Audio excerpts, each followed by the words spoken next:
हमारी जो सोच है, व्यक्तिगत सोच है, हम लोग संत मानते हैं 10-20 गाड़ियों को काफिला हुए, अब वो में को बैठो है, अपन को ऐसे कछु नहीं लेना है, अपन को तो गाड़ी आओ चज्जे संगे बहुत है ना। 10-25 गाड़ियां आगे चले, 10-25 पीछे, फिर बाबा जी उतरने पाए, फिर उनमें से 10-50 आदमी पहले उतर के कह लेंगे दूर रहो दूर रहो दूर रहो, अपन समझते हैं बहुत बड़ो संत आओ है।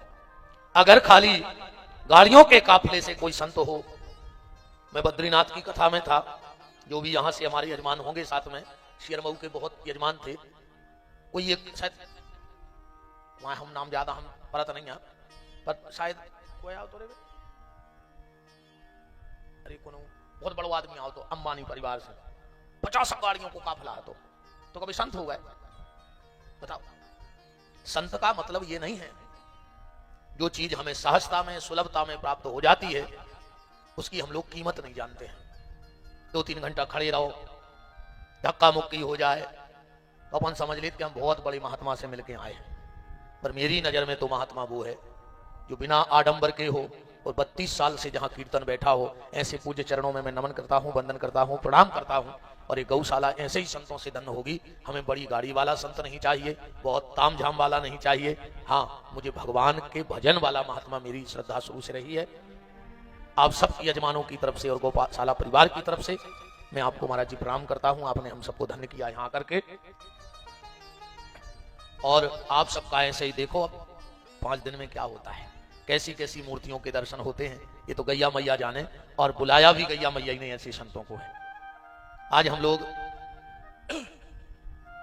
द्वितीय दिवस के मंगलमय सत्र में प्रवेश करने वाले हैं। आप सबसे इस दास का फिर वही निवेदन है, इस मानव जीवन में जितना अधिक से अधिक हो सके भगवान का नाम ले लेना, क्योंकि जीवन का सार भगवान का नाम है, बाकी सब बेकार है। अगर इस जीवन में किसी के साथ कुछ जाएगा तो भगवान का नाम जाएगा, बाकी सब यहीं पड़ा रह जाएगा। और सबका सार भगवान का नाम है। भगवान के नाम के बगैर कोई कार्य प्रारंभ नहीं होता। आप लोग सुबह से पूजा भी कर रहे हो, हमारे आचार्य पूजन करा रहे हैं, तो सीधे मंत्र तो बोलते नहीं होंगे कि बैठे और इन्हें अपने वेदों के मंत्र चालू करें। सबसे पहले अगर पूजा प्रारंभ भी होती होगी तो हमारे आचार्य जी कहते होंगे ओम केशवाय नमः, ओम माधवाय नमः, ओम नारायणाय नमः। यहीं से कराते हैं पूजा के नहीं कराते? तो कर्मकांड भी अगर प्रारंभ होता है तो भगवान के नाम से। हम जब किसी अच्छे कार्य का संकल्प लेते हैं तो उसमें बहुत कुछ बोला जाता है, तिथि नक्षत्र मुहूर्त, पर सबसे पहले पंडित जी क्या कहते हैं यजमानों से? 3 बार विष्णु बोलो, कहते कि नहीं कहते? फिर पंडित जी शुरू करेंगे विष्णुर विष्णुर तदा विष्णुराज्ञा प्रवर्तमानस्य अद्य ब्राह्मण तुति प्रार्दे श्री श्वेत बाराह कल्पे। ये तो लंबा चौड़ा मंत्र है, हमें जितो आत तो हमने बोल दो। ये क्या है महाराज जी हरे बोल है। निवेदन प्रारंभ सिर्फ भगवान के नाम से है और अंत भी भगवान के ही नाम पे है कि नहीं है? आखिरी में एक ही शब्द बोलेंगे, राम नाम सत्य है। बोलेंगे कि नहीं बोलेंगे? बड़े बड़े आदमों की मरबे में गई हुई हो, आज तक सुनी कि 4 4 व्हीलर सत्य हैं, 6 मकान बना लाए थे भी सत्य हैं, 100 एकड़ जमीन छोड़ गए भी सत्य हैं, 500 एकड़ जमीन पे कब्जा करो वो सत्य है, 5 करोड़ बैंक में धर गए वो सत्य है। आखिरी में क्या कहेंगे? राम नाम सत्य है। इसलिए भगवान का भजन करो। और ठाकुर जी ने आपसे मांगा क्या है? ठाकुर जी ने क्या मांगा आपसे बताओ? गुरु और गोविंद, गुरु और गोविंद, ये तुमसे क्या चाहते हैं? ये तुमसे सिर्फ समय चाहते हैं। क्या चाहते हैं? समय। इनको समय दो। अगर बहुत व्यस्त जीवन है, समय नहीं भी मिलता, तो समय में से समय दे दो। जितना तुम्हारे पास समय है उतने समय से भी अपने गोविंद को समय दो, परमात्मा को। अलग से समय निकालने की आवश्यकता नहीं है। करते कर्म करहु विधि नाम, पर मन राखो जहां कृपा निधान। पहले आप लोगों ने देखा होगा, आजकल तो कुआ खुद वो ही बंद हो गए, सरकार ने बंद करा दिया। कैसे जी माताएं धमकी देती कि अगर मायके ने जान दो हम कुआ में कूद के मर जाए। सरकार ने पूरे कुआ पुरवा दे, नल लगवा दे, घर घर जल योजना नल योजना करवा दी। कारण अब कोई माता जी नहीं कहत कि अगर हमें मायके ने जान दे तो हम नल की टोटी में मार जाएं। सरकार बहुत सुरक्षा कर रही है माताओं की, हाँ कर रही है कि नहीं कर रही। पहले जब माताएं कुएं पे पानी भरने जाती थी, 1 मटकिया 2 मटकिया 3 मटकियां रख लेती और 2 ही हाथ नीचे रहते, बगल वाली से बात भी कर रही, रास्ता में निगत भी जा रही, पर मन कहां है? मटका पे। ऐसे ही तुम संसार में रहो, पर माताओं का मन जैसे मटके पे है, ऐसा आपका मन मनमोहन पे रहना चाहिए और भगवान को आपसे कुछ नहीं चाहिए। समय दो। जब तुम भगवान को समय दोगे तो एक तो तुम्हारे जीवन में गलत समय आएगा ही नहीं, और अगर किसी प्रारब्ध के कारण जीवन में कुछ गलत समय आ गया तो जिसने गोविंद को समय दिया है, जिसने गुरु को समय दिया है, तो तुम्हारे बुरे वक्त में गुरु और गोविंद दोनों तुम्हें समय दे देंगे। और जिसके साथ गुरु और गोविंद दोनों इकट्ठे हो जाएं, उसकी कौन बिगाड़ कर सकता है जीवन में। समय से समय दो, व्यस्ततम समय में समय दो। भगवान ने शिशुपाल को चक्र से मारा, फेंक करके। क्रोध में बहुत थे ठाकुर जी, तो उंगली कट गई। और जब ठाकुर जी की उंगली कटी तो ठाकुर जी की अष्टपटरानी भी वही यज्ञ में थी। कोई इस तरफ दौड़ी, कोई इस तरफ दौड़ी, कोई इस तरफ दौड़ी, कोई इस तरफ दौड़ी, पर वहां द्रौपदी खड़ी थी। वो दौड़ी कहीं नहीं, उसने वहीं अपनी साड़ी में से थोड़ी सी साड़ी फाड़कर गोविंद की उंगली पे बांध दी। भगवान ने कहा, तुम वस्त्र ढूंढने क्यों नहीं भगी? बोले, बहुत देर लग जाती वस्त्र ढूंढने में, तो मेरे पास जो था उसी में से मैंने फाड़ के दे दिया। द्रौपदी साड़ी ढूंढने नहीं भगी, उसी साड़ी में से साड़ी निकाल के दे दी। ऐसे ही आप भजन के लिए समय ढूंढने का प्रयास मत करो, जो समय तुम्हारे पास है उसी में से थोड़ा सा समय निकाल के देते जाओ। और अगर थोड़ा थोड़ा समय देते रहे परमात्मा को। अच्छा, मैं एक बात कह दें, इसमें कोई बुरा नहीं मानना। जो भी कई हमारे यजमान ऐसे हैं जो नीचे नहीं बैठ पाते हैं, घुटनों में दर्द रहता है, वो बिल्कुल उठ के कुर्सी पे बैठ सकते हैं। बिल्कुल मत संकोच करना, जैसे में सुख मिले भजन वैसे में करना चाहिए। अब पूरा चित्त घुटनों पे धरो, कथा में कहां मन लगे विचारों को। भाई देखो, हमारे जो सिद्धांत हैं, जैसे हम एक तो हम पूजा पाठ करते ही नहीं है, हमसे होती आए, पर जितनी भी होते, अरे कहूं हमें शुरू में भूख लगे आई तो पहले हम रोटी खा लेते। भाई अब हम जबरदस्ती की माला सरकाई का चित्त धरो रोटी में, तो पहले मैं रोटी खा लेती, वो किल से फिरी, अब बैठ के भजन कर ले। बताओ, अब मन पूरा धरो के दो ही मिल पाती, दो ही। अब कछु कछु को तो हमने माला कर देखो है, माला ले ले हैं, अब माला कर रहा है, भूख लगी है, 3-4 बार तो मैं यहां सो गिर के देखा जो फुंदना कब नो आ रहा हो, कहां बिद गए, अपने तो बीच में छोड़ पा रहा है। मां जो डर लग रहा हो कि माला पाप लग जाए, पाप को भारी डराता आदमी। ऐसे भैया, भगति स्वतंत्र, भक्ति परतंत्र नहीं है, उसको परतंत्र मत बनाओ। भजन के लिए स्वभाव बनाओ। जैसे छींक आना स्वभाव है, तुम रोक नहीं सकते। बतो जवाने हो जवाज जमाई ले, वो स्वभाव है। बतो बीच बीच में आ है, तुम कितना कछु करियो। डोल डाल को जाना व्यक्ति का एक स्वभाव है, लघु शंका जाना स्वभाव है, भूख लगना स्वभाव है। ऐसे ही भजन करना भी एक स्वभाव बना दो, फिर जीवन में कोई दिक्कत नहीं होगी। इसलिए और ये मेरे शब्द नहीं, भगवान राम माता सबरी से कह रहे हैं कि मां भगति स्वतंत्र सकल गुण खानी, बिल्कुल स्वतंत्र है भक्ति। इसमें देखो दिक्कत हो, बिल्कुल सकोच ने करियो, ने जा सोचियो कि आदमी हमें वीआईपी सोचे, आदमों के मन के कोई हो नहीं सका, तो मूल पटक के मर जज्जो। सबके मन के ने हम हो पे ये कथा में, ने तुम हो पे हो। अब जब हम सबके मन के नहीं हो सकत, तो हमने भी जीवन में उद्देश्य बना लो कि अब हम अपने ही मन के चले। कैसे कोऊ के मन को कोऊ चल नहीं सकत, तो कोऊ के मन के चक्कर में अपने मन को काय मारो। हम अपने मन के हैं, बस गलत रास्ता ना जाए, मन गलत गली ना पकड़े, गलत सोच ना बनाए, गलत सोचे ना, फिर अपने मन के हैं। तो बिल्कुल जे देखो भैया दिक्कत हुए, तो जे कुर्सी डाली कम पड़ जाए, उठा ले जो उते धरी है, ठीक। हम तो उठा नहीं सकते, हमें तो बैठ गए ना, हम उठा ले आउते, तो बिल्कुल बैठ जाइयो, कोई दिक्कत नहीं है। कल आप कथा में सुन रहे थे कि देव ऋषि नारद भक्ति की तलाश में गए हैं।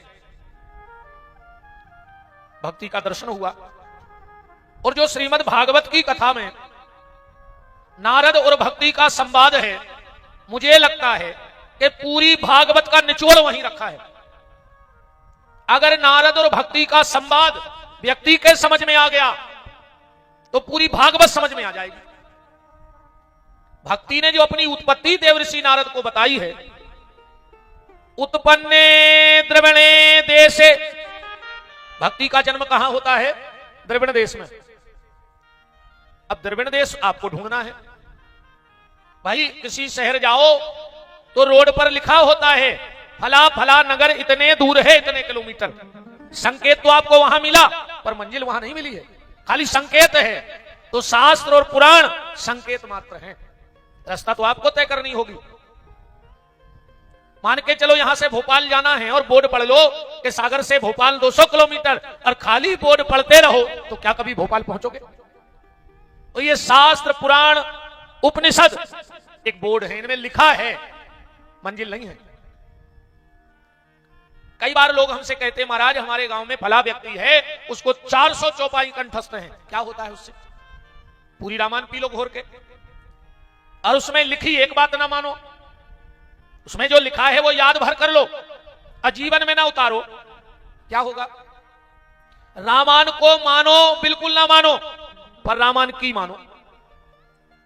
भागवत को मानो ना मानो, पर भागवत की मानो, और को की जगह की लगा दो। अच्छा ताला काय से खुलता है? चाबी से खुलता है कि नहीं खुलता? और चाबी को अंग्रेजी में क्या कहते हैं? की। तो को से काम होगा कि की से? काम तो की से होगा, माने चाबी से। जब उसकी मानोगे, उसको मानोगे बड़ी अच्छी बात है, पर उसकी मानोगे तो बहुत अच्छी बात है। तो उत्पन्ने द्रविणे देशे, भक्ति का जन्म कहां हुआ? द्रविण देश में। अब हमें पढ़ तो लिया हमने, पर अब हमें ढूंढना है कि द्रविण देश कहां है। बोले जिस दिन भगवान की कथा सुनते सुनते, भगवान का कीर्तन करते करते, भगवान नाम जप करते करते, रामायण भागवत कोई पुराण पढ़ते पढ़ते, अगर आपका मन द्रवित हो जाए, गदगद हो जाए, आंखों में अश्रुपात होने लगे, रोम रोम पुलकित हो जाए, तो समझ लेना कि आज भगवान की भक्ति ने हमारे भीतर जन्म ले लिया है। यह भक्ति की उत्पत्ति है। द्रविण देश माने मन द्रवित हो जाए, आंखों में अश्रुपात होने लगे, क्योंकि बिना आंख के जल के परमात्मा मिलने वाला नहीं है। जिस पर तुम हो रीझते, क्या देते रघुवीर, और रोना धोना सिसकना और आहों की पीर। जिसे जीवन में एक बार प्रभु का प्यार मिलता है, उसे बस आंसुओं के हार का उपहार मिलता है। न पूछो दिल की बेखुदी का हाल, न तन से प्राण जाते हैं, न प्राणाधार मिलता है, न जाने उनसे क्या क्या बात होती है। राजौरिया जी ठीक है? यही है ना स्थिति साधक की। न जाने उनसे क्या क्या बात होती है। हृदय के तार से जब हृदय का तार मिलता है, और छल छलाती हैं आंखें सुनकर के नाम इनका, ठाकुर जी का। छल छलाती हैं आंखें सुनकर के नाम इनका, उसी इंसान में मुझे मेरा सांवरा सरकार मिलता है। गदगद हो जाए शरीर, समझ लेना कि भगवान की कृपा हो गई है, भक्ति का जन्म हो गया है। भक्ति स्वतंत्र सकल गुण का, भक्ति बिल्कुल स्वतंत्र है, किसी प्रकार की कोई बाध्यता भगवान ने नहीं रखी। पर आंखों में जल होना चाहिए, बिना जल के कोई काम नहीं बनेगा। हमारे आचार्य सब बैठे हैं, सब अच्छे श्रोता बैठे हो, सुधीर श्रोता हो। आपको महामृत्युंजय जप कराना हो और आप सुबह सुबह पंडित जी के घर पहुंच जाओ, बिल्कुल सुबह सुबह। अब पंडित जी घर के बाहर सूटकेस लिए मिले, महाराज जी कहां जा रहे हैं? बोले बनारस। अरे हम तो गुरुजी आप ही के पास आ रहे थे, हमें अर्जेंट मृत्युंजय करवाने। अब महाराज जी बोले भैया हम आई तो ट्रेन है, आध घंटा रहेगा, 10 मिनट स्टेशन के लगे हैं। पंडित जी बोले एक उपाय हो सकता है। बोले कहा? तुम संकल्प करा दो, हम तुम्हारा उतना ही विश्वनाथ जी के मंदिर में बैठ के माला कर दें तुम्हारे नाम की, इससे अच्छा और क्या होगा? तो बोले कराओ जल्दी संकल्प। बोले पैसा? बोले नहीं। नारियल? बोले नहीं। अब हम तो मिल भी आए थे, का संकल्प दे भी आए। सुबह इतने जल्दी दुकान भी न खुल, चलो तो सुपारी जनेऊ पैसा नारियल कुछ नहीं है? बोले कुछ नहीं है। स्नान कर लिया? बोले हाँ स्नान तो करके आए थे। तो एक काम करो, बगल में से थोड़ा हाथ में जल ले लो, हो जाएगा महाराज जी संकल्प के नहीं होगा?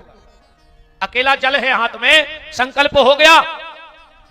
अब नारियल भी हो, जनेऊ भी हो, सुपारी भी हो, पैसा भी हो, खाली जल ना हो तो क्या संकल्प हो जाएगा? तो प्रमुख क्या हो गया? जल हो गया कि नहीं हो गया? नारियल, जनेऊ, सुपारी, पैसा के बगैर काम चलेगा, पर जल के बगैर काम नहीं चलेगा। ऐसे ही आप भगवान के मंदिर में जाओ, आपके पास कुछ ना हो, भगवान को कुछ नहीं चाहिए, बैठकर एक बार ठाकुर जी के मंदिर में बस आंख से 2 आंसू गिरा देना तो सारे संकल्प पूर्ण कर देंगे परमात्मा तुम्हारे। बस आंख में आंसू हो, और अगर आंख में आंसू का नहीं आ तो समझ लियो कि वे सब बेकार है, चला रहो कैसा ही। आंख में आंसू होना चाहिए। आप शिव जी का अभिषेक करते हो, माता की आराधना करते हो, राम जी की साधना करते हो, भगवान कृष्ण की उपासना करते हो, आप जो वस्तु भगवान को चढ़ा रहे हो वो तुम्हारी नहीं है। दूध तुमने बनाया, दही तुमने बनाया, फूल तुमने बनाया, जल तुमने बनाया, बेलपत्र तुमने उगाया, क्या तुम्हारी सामर्थ्य है? वो तो भगवान की बनी बनाई वस्तु है और तुमने ले जाके उन्हीं को अर्पण कर दी। तुमने क्या समर्पण किया परमात्मा को? तुम्हें सिर्फ एक चीज प्रकट करनी है शरीर में, और वो है भाव का जल, आंसू।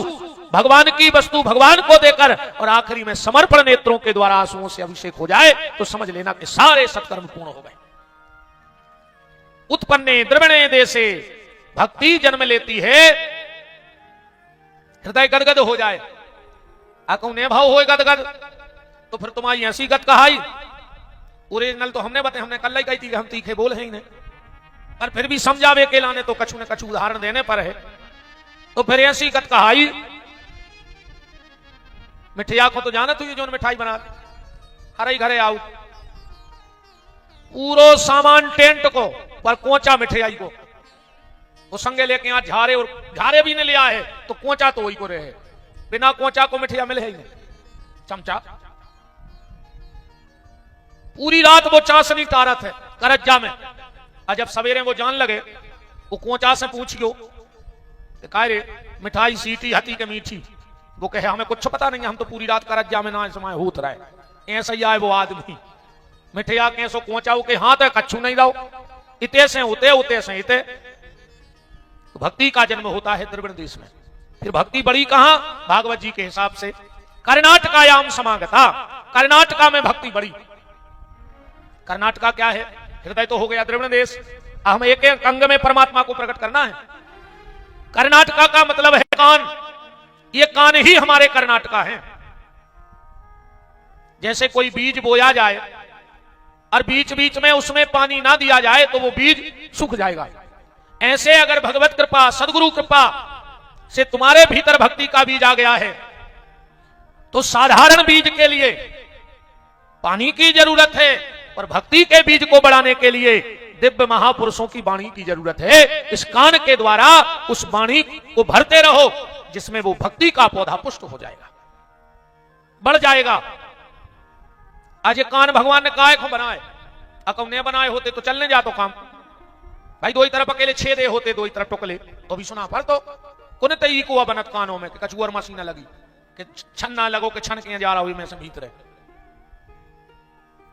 ने होते तो चल जातो, कितनो फायदा रहे तो अगर कान ने होते तो। हर 6 महीना में झुमकों की डिजाइन बदल रही, हिसाब से हंसी सुदामा हम नहीं आने ना था, हर जगह तो चल जाते, बगल में बैठे है?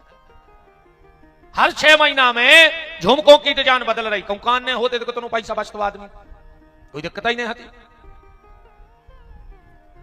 ये कान दोना जैसे भगवान ने इसलिए बनाए हैं कि इस कथा को का रस भर भर के पियो। हाँ, किसी भगत की ये थैली, अच्छा पंडित जी हमने जो थैलियां छोड़ दी थी पैसों की, भैया कौन की आए ये की हो हमारी बुआ जी के पास है तो आप ले लियो, अब को की न हो, आज हमने कह दी, सभी ने रसीद कटा दियो। अरे और का हम तो पैसों ही को बैठे थे, हम तो हर कथा में तुम मनुष्य कहते हैं कि पैसा जरूर भी है, बुलाओ तुम। एक दिन हम हरापन हो कहने हैं कि जो रख लो बेटा, कल कटवा दी रसी तुम तो गुप्त दान की, और कहा अब जब कोई नहीं पूछ रहा हो तो गई खुद दिक्कत क्या है। मैंने आदमी इतनो खुश है थे आके कि वो पैसा की तक खबर नहीं है। राम को राम। वृंदावन बिहारी लाल की। कर्नाटकायाम समागता। महाराष्ट्र में भक्ति का विस्तार हुआ। महाराष्ट्र का मतलब है हमें सारे संसार में प्रभु का दर्शन होने लगे। निज प्रभु मैं देखूं जगत के ही सन करो विरोध। सारा संसार भगवतमय हो जाए, यही महाराष्ट्र है। फिर किसी से बैर की संभावना ही नहीं रहेगी। पर गुजरात में भक्ति जीर्ण शीर्ण हो गई। गुजरात का मतलब है समय। समय ना निकल जाए। अगर जीवन में समय निकल गया तो गड़बड़ हो जाएगा। अच्छा समय बार बार जीवन में दस्तक नहीं देता है। अच्छा समय बार बार नहीं आता है। खराब समय बार बार आता है, पर अच्छा समय जीवन में 2-4 बार ही आता है। और अगर उस समय की हमने कीमत कर ली तो आने वाला पूरा समय हमारा सुंदर होगा। पर हम उस समय की कीमत नहीं करते। जब भगवान हमें अच्छा समय देता है तो हम उस समय गलत रास्ते चुनते हैं। बिल्कुल गारंटी जानियो, भगवान ने तुम्हें अगर अच्छा समय दे दो तो तुम फिर अच्छी गली ने चुनो। वही समय आदमी गलत रास्ता चुनता है। पैसा होगा तुम गलत रास्तों पे खर्च करोगे। समय अच्छा आया था पर गली तुमने गलत चुन ली। अगर अच्छे समय में अच्छा रास्ता चुन लिया होता तो तुम्हारी मंजिल भी अच्छी होती और जीवन का अंत भी अच्छा होता। पर हमने गलत गली चुन ली। तो समय को मत निकलने देना, क्योंकि जीवन में जब समय भगवान कभी कभी अपने कृपा के द्वार खोलता है। कभी कभी मंदिर के दरवाजे पुजारी खोलता है। मंदिर के दरवाजे भगवान नहीं खोलते। मंदिर के दरवाजे खोलने का काम पुजारी का है। तो मंदिर का दरवाजा तो रोज खुलता है, पर कृपा का दरवाजा परमात्मा का कभी कभी खुलता है। और ऐसा ना हो जाए कि जिस दिन वो हमारे लिए कृपा का दरवाजा खोले उसी दिन हम मंदिर न जाएं, उसी दिन हम न जाएं। इसलिए समय को मत निकलने देना। अच्छा समय आए तो रास्ते भी अच्छे पकड़ना, अच्छा समय आए तो काम भी अच्छे करना। पत्नी अच्छी होए, पति अच्छो होए, परिवार अच्छो होए, भैया भैया में सुमत होए, तो जितने अच्छे काम हैं सब कर डालियो। अब ही कर ले। कहा पता समय कभी पलटी खा जाए। फिर आदमी गलत काम करत नहीं है, भी तो हो जाते हैं। जब खराब समय आते, ऊंट पे बैठे आदमी को कुत्ता काटत है। हाँ, ऊंट पे बैठे आदमी को बताओ कि तो ऊंचो ऊंट है तो कुत्ता मनो काट खा। इसलिए अच्छा समय जब आए तो अच्छे काम कर डालो। नारद जी भक्ति के पास पूरी जानकारी ली। ज्ञान वैराग्य को ठीक करने के लिए बद्रिक आश्रम गए हैं। अहो नारद धन्योसी वृत्ता नाम श्रोमणि। कथा तय हो गई हरिद्वार में। नारद जी जजमान बन गए। 4 भैया कथा करने बैठे। सनक, सनंदन, सनातन और सनत कुमार। जैसे ही कथा प्रारंभ होने लगी, देव ऋषि नारद ने खड़े होकर के कहा कि भैया कायेन वाचा मनसा भी। जिसने जीवन में कभी किसी का भला ना किया हो, कभी किसी को एक लोटा पानी भर के ना दिया हो, कभी किसी से 2 अच्छे शब्द ना बोले हो, कभी किसी का अच्छा ना सोचा हो, क्या वो भागवत की कथा सुन ले तो उसकी मुक्ति हो जाती है? देव ऋषि नारद के प्रश्न पर चारों भाई बोले, नारद व्यक्ति पाप कर्म करते करते मर गया और उसके नाम से भी अगर कथा हो जाए तो उसकी भी मुक्ति हो जाती है। अगर उसके नाम से भी कथा हो तो मुक्ति हो जाए। नारद जी ने कहा कोई प्रमाण? बोले प्रमाण है। क्या? बोले धुंधकारी की कथा। आत्मा देवे पुरे तस्मिन।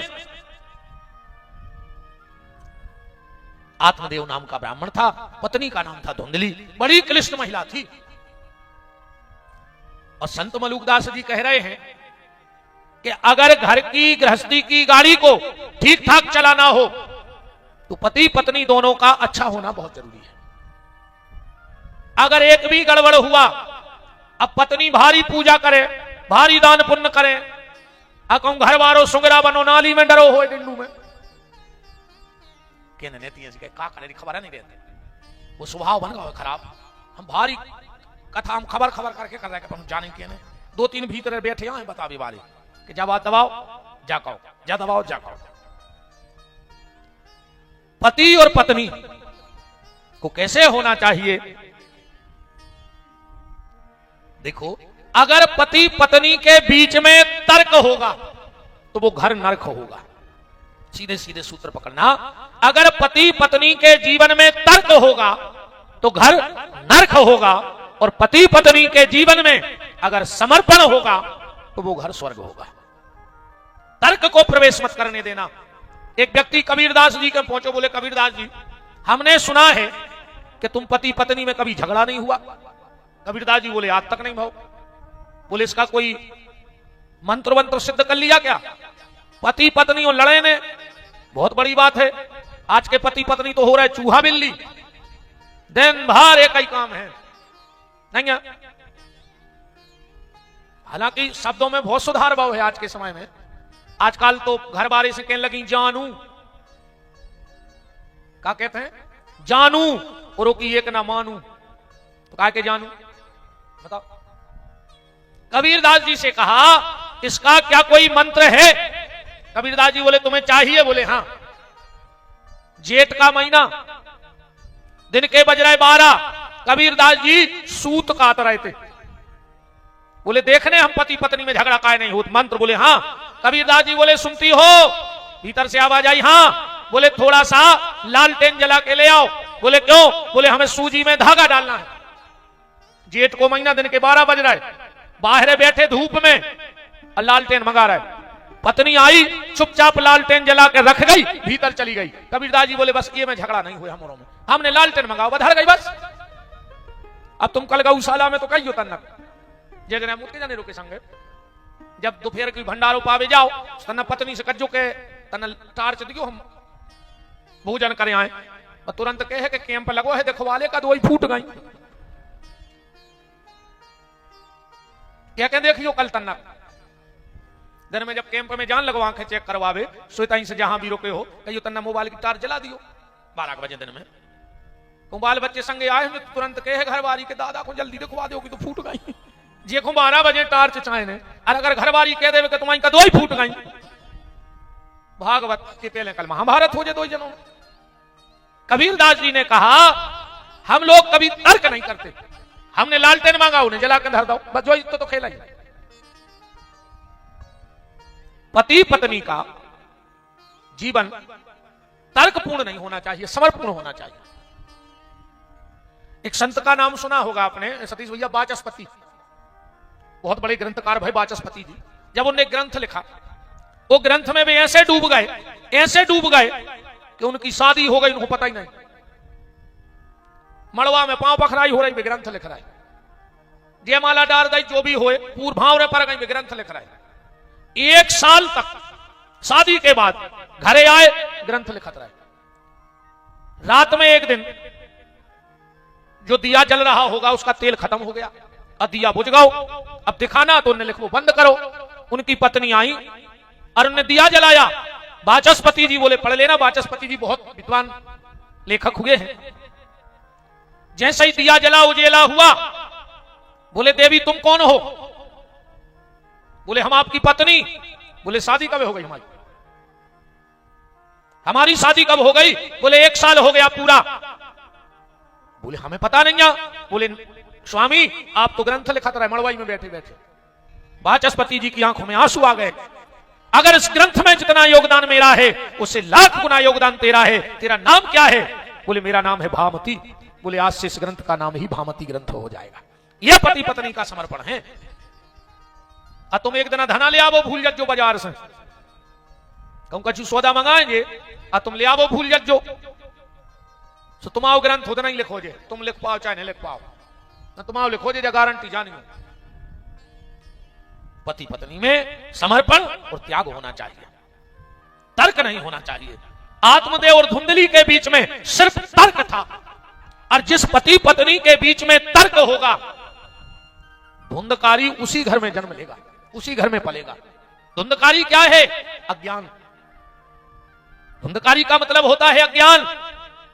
पर आत्मदेव पत्नी की तरफ से था तर्क और पति की तरफ से था समर्पण। कई बार आत्मदेव नाम के ब्राह्मण से लोगों ने कहा महाराज आप इस पत्नी के साथ जीवन जी कैसे लेते हो? बोले मेरा प्रारब्ध होगा, इसलिए इस प्रारब्ध को पूरा करना है। संत महापुरुष अपने प्रारब्ध को पूरा करते हैं। रामकृष्ण परमहंस जी माता के बहुत बड़े उपासक थे। काली माता कलकत्ता वाली बात करती थी। आखिरी में रामकृष्ण परमहंस जी को कैंसर हो गया था। किसी ने कहा कि स्वामी जी, आपकी बात तो माता से रोज होती है, आप क्यों नहीं बताते कि मुझे कैंसर है? रामकृष्ण परमहंस जी बोले कि अगर वो मां है तो उसे बताने की जरूरत क्या है? अगर वो मां है तो क्या उसे पता नहीं है कि मुझे कैंसर है? रात्रि में जब माता से बात हुई, आज माता ने स्वयं कहा, रामकृष्ण बेटा, अगर तू कहे तो तेरा कैंसर मिटा दूं, पर तेरा जो प्रारब्ध है वो तुझे फिर भोगना पड़ेगा अगले जन्म में। और कहो तो इसी जन्म में मुक्ति चाहते हो तो फिर थोड़ा कष्ट सह लो। रामकृष्ण परमहंस ने कहा, मां, इसकी स्पीड और तेज हो जाए पर मेरा सारा प्रारब्ध कट जाए, क्योंकि अब मैं लौटकर संसार में आना नहीं चाहता। कई बार हमें लगता है बड़े बड़े संत महात्मा के जीवन में जब कष्ट आता है तो हमें लगता है ये तो स्वयं भजन करने वाले हैं, ये तो बड़े साधक हैं, पर इनके जीवन में कष्ट वो अगले जो प्रारब्ध के जन्म भी हैं वो भगवत कृपा से इसी में वो कष्ट अपने काटकर परम धाम को प्राप्त हो जाते हैं, परमात्मा की चरण सेवा में चले जाते हैं। तो आत्मदेव जी ने कहा, ये मेरा कोई प्रारब्ध होगा जो इसी जन्म में कट जाए। पत्नी के रूप में देखो, भगवान सबसे प्रेम कर भी अलग अलग आ नहीं सकत। सुखा बन के आओ मां, हमारी जो मां है ना वो कौन है? वो भगवान है। क्यों? भगवान ही मां के रूप में हमसे प्रेम करने आता है। अच्छा, भगवान सबको दंड देवे भी नहीं जा सकता अलग अलग, सुपत्नी बन के आ गो नहीं? का भाई जजमान हरो ठीक कह रहा है हम के नहीं? अब इन्हें मटका मूर दद्दा हरो, अब सब देखने 5 दिन पूरे पर ये तैयार रहने, अब तो सब सही है बिल्कुल। राम का और राम, पत्नी को मतलब ही है पत्नी, जो पति से रहे तनी तनी, खूब खर्च करवावे मनी, है ना? ये तो सब धर्म मूर्तियां बहने बैठी हैं मेरी, जो गौशाला में आधे से ज्यादा तो ईमानदारी बताएं, ये हमारी बहन जी हरे खींच ले आई तो मोरो खाने तो मोने नहीं आउते भाभी, हम जानत है पूरी, आधे से ज्यादा हमारी बहने खींच ले आई हैं तो मोरो को कि चलो एक तुम्हें तो लगे ही देते, चलो तुम तो कछु तो गरे दबे किया धरी दद्दा, देखो गरे दबे किया बेदे कछु माता जी हर के चक्कर में। अच्छी बात है, पत्नी का यही मतलब है, जो पति को पतन से बचाकर परमात्मा के रास्ते पे ले जाए वो पत्नी है। श्री वृंदावन बिहारी लाल की। नारद जी को कथा बताई जा रही है, आत्मदेव, धुंधली, धुंधकारी और गोकर्ण। पर एक बात को ध्यान से सुनना, धुंधली ने जीवन भर दूसरे की बुराई की, दूसरे की निंदा की, चुगली की, दूसरों से जलती रही, पर उसकी भी मुक्ति हो गई। धुंधकारी कैसा व्यक्ति है? भागवत जी तो आप उन्हें पढ़ते रहते हो, स्नान दान क्रियाहीनम सब हस्तेन भोजनम। महीनों से स्नान न करे तो धुंधकारी, महीनों से। आज जब स्नान न करे तो मंदिर जावे की आगे की तो बात ही खत्म कर दी। यहां तक लिखा है कि सब हस्तेन भोजनम, सबके हाथ पे रखा हुआ भोजन कर लेता था। अब सब पे रखा हुआ भोजन को हाथ पे कौन सा भोजन है? पिंडा। पिंडा इधर जात मुर्दा के हाथ पे, ये मरघटा में जाके पिंडा खाया तो ये भागवत जी में लिखो है। उसे कहीं भी कही जा बात कि कम से कम तुम अपनो ख्याल नहीं कर रहे तो बिल्कुल नहीं करो, पर तुम इतने योग्य पिता की संतान हो, कम से कम पिताजी को नाव बचा ले। बोले हमने कहा करो? बोले तुम मुर्दा के हाथ पे रखो, पिंडा खाया है। धुंधकारी बोलो कि पिंडा तो ठीक, हमें पैसा मिल जाए तो हम मुर्दा तक खा जाए। प्रेत बन गया। पर उसका उद्धार कैसे हुआ? उसका उद्धार हुआ गोकर्ण जी से। और गोकर्ण जी का जन्म कैसे हुआ? एक सन्यासी के द्वारा फल आत्मदेव को दिया गया। आत्मदेव जी ने वो फल दिया अपनी पतली धुंधली को, पर धुंधली ने नहीं खाया। वो फल उसने गैया मैया को खिला दिया, और गैया के गर्भ से गोकर्ण जी का जन्म हुआ है। तो ऐसे महान प्रेतात्मा धुंधकारी का भी उद्धार गौ माता ने नहीं, खाली गौ माता के बेटे ने कर दिया। और जिसपे गौ माता की कृपा हो जाए उसका कोई पितर कभी अधोगति को प्राप्त हो ही नहीं सकता है।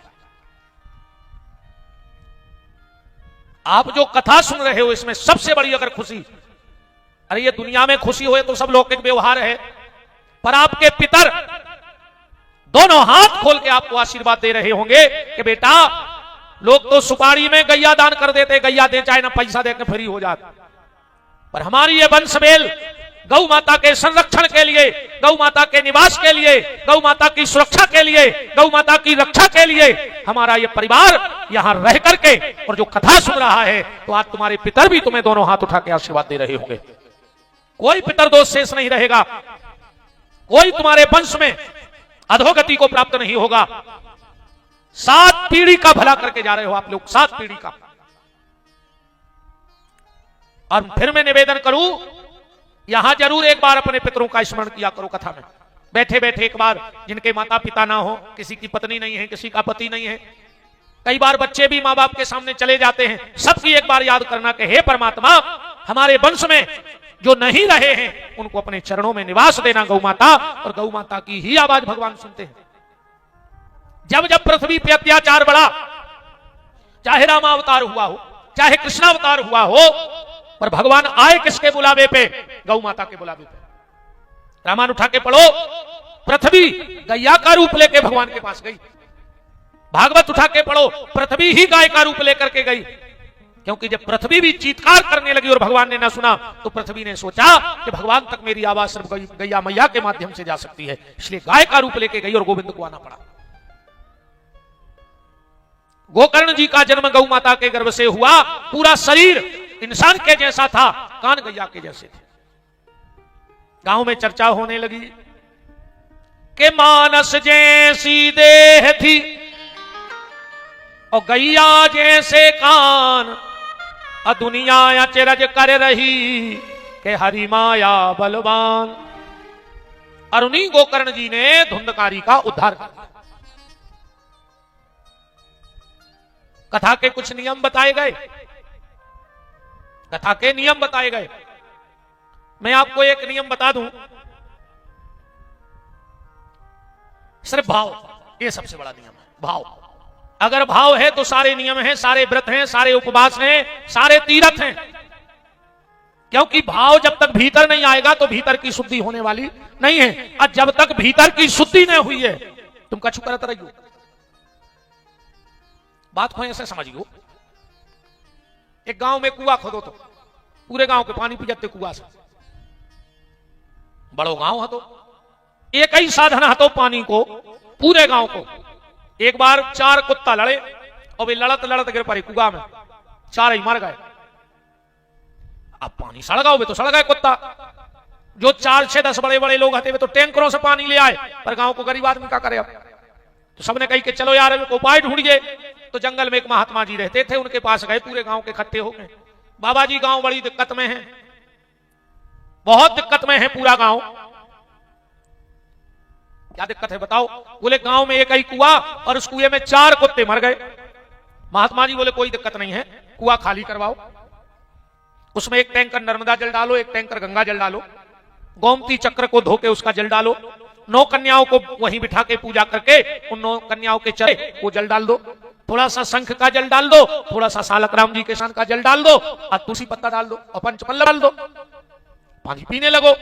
गांव के लोग आए, जो जो महात्मा ने कहा सब किया। 3 दिन बाद गांव के फिर पहुंचे, बोले महाराज जी आपने जो जो बताओ वो हमने सब करो, पर वो पानी की बास नहीं जा रहे। महात्मा जी बोले कारे कुत्ता निकाल रहे थे कि नहीं? बोले बे नहीं निकाल रहे, पानी खाली कर दो, गंगा जल डाल दो, नर्मदा जल डाल दो, सब कर दो। महात्मा बोले कुत्ता काहे नहीं फेंके? बोले तुमने बताई नहीं थी। अब बताओ कितना गंगा जल डाल दे, कितना तुलसी पत्ता डाल दे, जो सड़े कुत्ता ने निकाल हो भीतर से। वो कुआ जानने कहां है?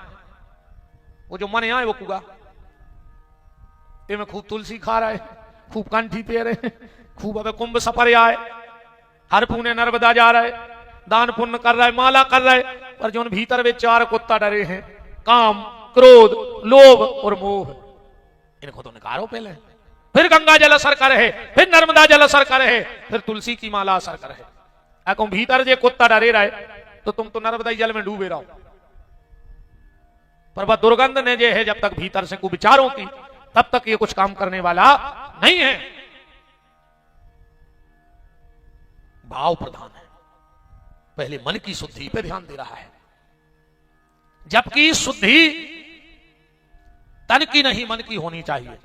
गोकर्ण जी ने गांव वालों को भागवत सुनाई, धुंधकारी का उद्धार हुआ, कथा के कुछ नियम बताए। भगवान स्वयं विमान लेके पधारे हैं और गोकर्ण जी को हृदय से लगा लिया और पूरे गांव के लोगों को लेकर गोकर्ण जी चले गए।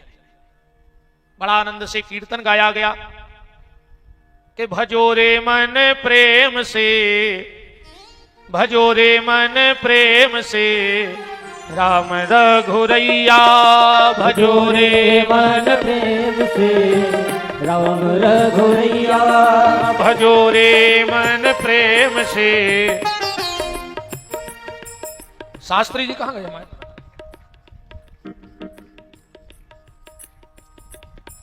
देवेश जी विदाई हो गई थी? जी जी बस। बोलो संत भगवान की जय हो। महाराज जी जब भी आप कीर्तन कराओ, बीच बीच में हमारे यजमानों की खबर करत रहियो तो इनकी उपस्थिति हो जाए। हाँ देखो एक बात बताएं, कोई साधु संत महात्मा जब अपनी साधना में बैठते हैं और अगर उन्हें किसी की याद आ जाए भजन के समय, तो समझ लेना कि जितने निकट वो भगवान के पहुंच गए हैं उतने ही निकट आप भी भगवान के हो। हाँ। ये बहुत बड़ी बात होती है। संत को दुनिया याद करती है, पर अगर संत किसी को याद कर ले, संतों को दुनिया चाहती है, पर अगर किसी को कोई संत चाह ले तो समझ लेना कि तुम भगवान के बहुत सन्निकट पहुंच गए हो। भजो रे मन प्रेम से राम रघुरैया, भजो रे मन प्रेम से राम रघुरैया, राम रघुरैया प्यारे कृष्ण कन्हैया, राम रघुरैया प्यारे कृष्ण कन्हैया, राम रघुरैया प्यारे कृष्ण कन्हैया, राम रघुरैया प्यारे कृष्ण कन्हैया, भजो रे मन प्रेम से राम रघुरैया, भजो रे मन प्रेम से राम रघुरैया। अरे भजन करना कोशिश और कहा हम बाबू से क्या नहीं पा रहे, तुम्हारे भाई थप्पड़ी तो ठीक है, इस समय तो साल में चल चलो तना बोला भी चलो बीच में हरि बोल राधे।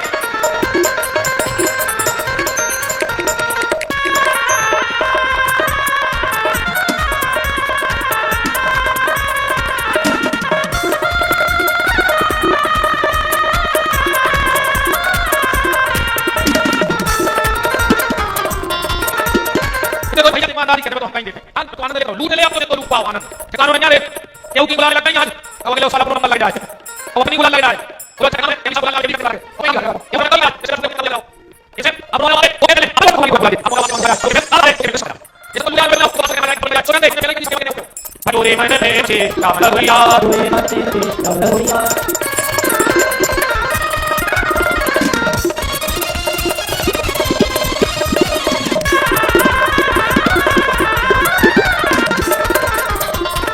देखो आगे सबरी करे अब चला के बैठिया, देखो आगे देखो आगे सबरी करे अब चला के बैठिया, देखो आगे करवा कर गई, देखो आगे करनी की मैया, भजो रे मन प्रेम से राम रघुरैया, भजो रे मन प्रेम से राम रघुरैया।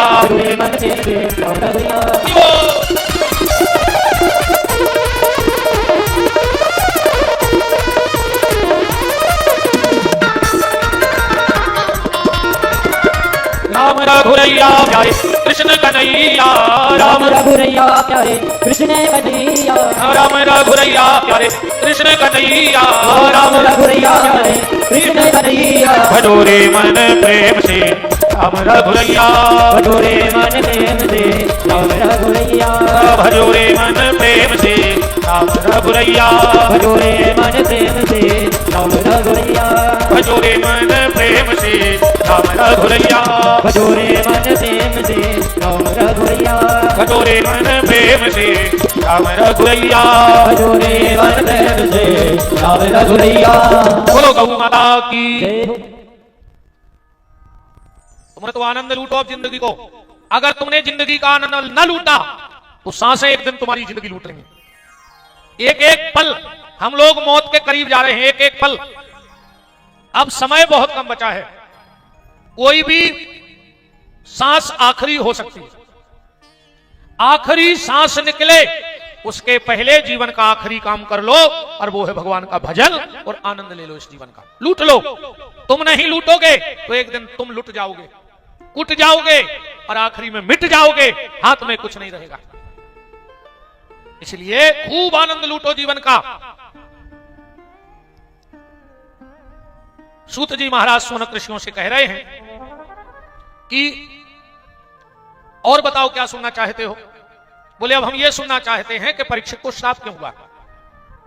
महाभारत का बिल्कुल अंतिम दिन था। सूत जी महाराज कह रहे हैं दुर्योधन के एक गलत निर्णय के कारण इतना बड़ा विनाश हो गया, इतना बड़ा विनाश। अच्छा, भगवान से किसी ने पूछा कि प्रभु जब आप वहां थे, आप तो महाभारत का युद्ध रोक सकते थे, आपके हाथ में तो सब कुछ था।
और महाभारत के युद्ध की तो बारी ना आती। आप पांडवों के इतने शुभ चिंतक थे, आप जुआ ही ना खेलने देते। भगवान बोले कि सुनो, यही तो गलती कर दी दुष्टन ने। कि दुष्टन ने जब कोई अच्छा काम, शकुनी के जो पासे थे वो माया के पासे थे, पर मायापति के सामने माया चलती। और जब जुआ खिला भी तो दुष्टन ने मुझे नहीं बताया। और यही हम लोग करते हैं। अच्छा कोई काम करते हैं तो उसका ढिंढोरा पीटना चाहते हैं, और गलत काम करते हैं तो उसको छुपा लेते हैं। लगभग लगभग सब किसान बैठे हैं, जब बोनी होती है तो जो बीज जमीन के भीतर चला जाता है वो अंकुरित हो जाता है, और जो बीज मशीन से ऊपर फेंक जाता है उसको पक्षी चुन लेते हैं। तो हम धर्म को ऊपर फेंकते हैं, ये दुनिया के पक्षी उसे चुन लेते हैं, बट जाता है। और पाप कर्म गड़ा के रख देते हैं तो उसका वृक्ष बन जाता है।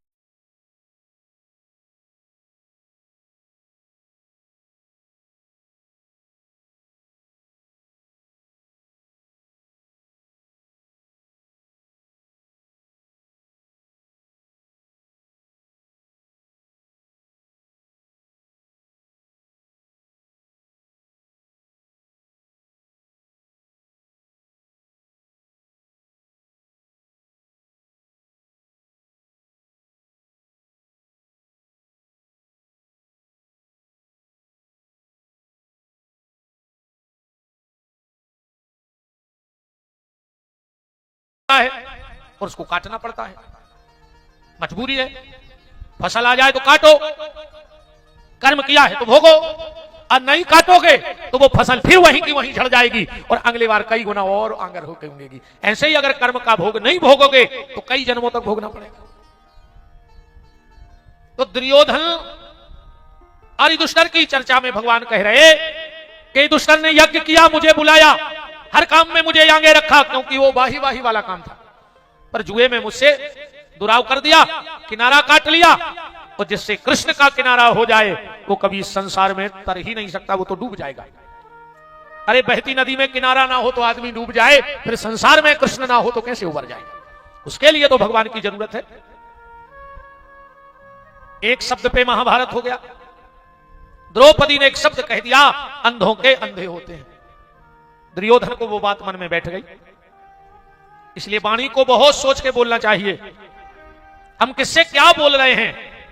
अगर व्यक्ति को तीन चीजों का ज्ञान हो जाए, कहां बैठना है, कहां बोलना है और कहां चुप रहना है, वो व्यक्ति जिंदगी में कभी धोखा खा ही नहीं सकता। वो जिंदगी में कभी गर्दन नीची करके चलेगा ही नहीं। उसे इतना भर पता हो कि हमें बोलना कहां है और हमें चुप कहां रहना है और हमें बैठना कहां है। कहां जब बैठने का स्थान पता लग जाएगा तो जहां नहीं बैठना वहां सहज ही बात हो जाएगी। द्रौपदी के एक शब्द ने, इसलिए कोई शब्द कभी ऐसा मत बोलना जो शब्द तुम्हारा घाव कर जाए। गोली, आप लोग जानते हो गोली के घाव भर जाते हैं, पर बोली के घाव कभी नहीं भरते हैं। और भैया जब एक दिन यहां से जाना है तो प्रेम बांट के जाओ, प्रेम बांट के जाओ। तुम्हारे कारण, देखो कल मैंने एक बात कही थी कंस की, कंस की यही तो कमियां थी। क्या कमी थी कंस की? समझियो बात को। पांव पड़ने गया पिताजी के, जबकि कभी पिताजी के पैर नहीं छूता था। एक दिन पांव पड़ने गया, पिताजी की आंखों में आंसू आ गए कि बताओ जो दुष्ट हमारे पांव पड़ जाओ। तुम में से भी कई दुष्ट बैठे हुए थे जो बाप से बैर बांधे हुए। अगर 7 दिन में कछु गड़ जाए और तुम बाप से बैर बांधे हो तो सबसे पहले तैसे जाके अपने बाप से माफी मांगियो। हमारा चैलेंज कहा, सबसे ज्यादा कृपा गौ माता की तुम्हारे ऊपर हो जाए, भगवान की। सबसे पहले अपने बाप के पांव करियो कि पिताजी अबे तक हम बहुत बड़ी गलती करते रहे, अब नहीं हुई हमसे गलती। माँ बाप ढलता हुआ सूरज है, ध्यान से सुनना। हमारे जिन जिन के भी माँ बाप हैं अब ढलता हुआ सूरज है, कभी भी ढल जाएंगे। और तुम पैर बंधे में बाप मर गओ तो तुम मारो कीड़ा पर के, चाहे गौशाला की भागवत में बैठियो और चाहे बेचत जो बैकुंठ की भागवत में, मन मारो कीड़ा ही पर के। देखो फिर क्या खराब का करें यार, बाने सुधर हम मन। फिर भी जाके अगर माँ बाप से बैर बांधे हो तो मूर्धर के पांव पली पता नहीं है कौन दिन तुम्हें जा खबर मिल जाए कि अभी नहीं रहे, बुढ़ापे का शरीर है, कभी भी विदाई हो सकती है। विदाई तो कौन से पहले अपनी हो जाए, पर जो प्रकृति को नियम है ऊपर भी तो अपन चलने पड़े। कंस पांव पड़ने गया, उग्रसेन महाराज की आंखों में आंसू आ गए कि जो पापी आज पांव पर भी आओ, उन्हें 2 ही पांव में रखो सिर और हाथों से 2 ही पकड़े पांव और दाव झटका सो कुर्सी के नीचे फेंक दो। वो पांव पर भी थोड़ी गाओ, तो ले जाके बाप को जेल में बंद कर दो। कंस ने अपने बाप को जेल में बंद करो। तुमने अगर अपने बाप को घर में बोलबो बंद कर दो होए तो तुम भी कंस कहा है। कंस ने जेल में बंद करो, और अगर तुमने बाप को घर में बोलबो बंद कर दो होए, तुम्हारे माने अब तुम्हारे बाप ने बोल पात होए तो समझ लियो तुम भी कंस ही आओ। कंस के घर में सिर्फ बुराई थी। कंस ने कभी अच्छाई खत्म नहीं की जीवन में। मुष्टिक, चाणूर, सल, तोसल, खर, दूषण, ये दुनिया भर के पूतना, अघासुर, बकासुर, मुष्टिक, चाणूर, दुष्ट ही दुष्ट खट्टे करे। अकू तुम्हारे घरे भी ऐसे ही हाथ हुए, दारूखोर, गंजेड़ी, मांस खावे वाले। अगर तुम्हारी इनसे दोस्ती होए तो तुम भी कंस ही कहा है। दोस्ती भी बहुत सोच समझ के करो चाहिए आज के समय में। हर परिवार से न जुड़ो, हर परिवार तुम्हारे लायक नहीं है। अगर किसी के परिवार में मांस बन रहा है, तुम्हारा घरोबा है, तो उसे त्याग दो। अगर कोई दारूखोर मित्र है उसे त्याग दो, क्योंकि सत्संग का असर इतने जल्दी नहीं पड़ता जितना कुसंग का असर जल्दी पड़ जाता है। अगर तुम्हारी भी दोस्ती ऐसे लोगों से है त्याग दो। कंस के घर में एक चीज रोज गिरती थी, अगर तुम्हारे घर में भी गिर रही है तो भी तुम कंस हो। कंस के घर में उसकी बहन देवकी के आंख से आंसू रोज गिरते थे। अगर तुम्हारे घर में तुम्हारे कारण तुम्हारी पत्नी रो रही है, तुम्हारी मां रो रही है, तुम्हारी बहन रो रही है, तुम्हारी बेटी रो रही है, तो तुम भी कंस हो। तुम्हारे कारण घर में किसी को आंसू न आए, और अगर तुम्हारे लिए आंसू आ गए तो तुम्हारा जीवन धन्य हो गया। तुम्हारे लिए दुनिया रोए पर तुम्हारे कारण दुनिया ना रोए। तुम्हारे लिए तो दुनिया रोए पर तुम्हारे कारण। देखो अच्छाई बुराई में इतना अंतर है। कितने लोग बैठो, एक बात बताओ, राम जी का जन्म किस दिन है? बताओ किस किस को पता है? कौन दिन पड़त राम जन्म? रामनवमी को। राम जी ये दुनिया से गए कौन दिन आते है? को पता? हाथ उठाओ दम हो तो। रामनवमी तो जल्दी बता दे, सबने मुंह मटका देंगे। राम जी इस दुनिया से किस दिन गए परम धाम? किसी को पता है? किसी को पता नहीं। चलो, रावण कौन दिन मारो? दशहरे को। सबको पता है कि नहीं है? सबको पता है। अच्छा, रावण को जन्म कौन दिना को है को पता? तिथि बता सकत को? राम जी को जन्मदिन पूरे दुनिया को पता है, पर राम जी कौन दिना गए को पता नहीं है। रावण कौन दिना मरो पूरी दुनिया को पता है, पर रावण को जन्मदिन कौन दिन है को पता नहीं है। हमें भी पता नहीं है ना, हम मंच सुने तो हमें चीथन लगो कि हमें तो बता ही दे गुरु जी। हमें भी नहीं पता कि राम जी कौन दिन गए, कि रावण को जन्म कौन दिन है। बस हम तुम्हारे दिमाग में एक बात डारो चाह रहे बाबू पर ध्यान दियो, राम जी अच्छाई है और अच्छाई के जन्म का सबको पता होता है, पर अच्छाई के जाने का कोई पता नहीं रखना चाहता। और रावण बुराई है, बुराई आने का कोई इंतजार नहीं करता, पर जाने की सबको खुशी होती है। इसलिए रावण की मृत्यु का समय याद है और राम के आने का समय याद है। बस सीधी सीधी बात है। राम के अच्छाई कौन चाहता है कि हमारे घर से अच्छाई चली जाए? इसलिए हम वो दिन से का लेने जो दिन अच्छाई जाए, वो बुराई जो दिन जाए, वो दिन सबको पता है कि चली जाए बस जल्दी। इसलिए रावण की मृत्यु का पता है। निवेदन राम का राम। तो तुम्हारे कारण किसी की आंख में आंसू न आवे, और तुम्हारे लिए किसी की आंख में आंसू आ जावे तो समझ लेना कि तुम्हारा जीवन धन्य हो गया। कंस के कारण लोगों को आंसू आते थे, तुम्हारे कारण भी किसी को आंसू आते हैं, तो तुम भी कलयुग के कंस हो। दुर्योधन की जंघा भी हमने तोड़ दी, अधर्म पे धर्म की विजय हो गई।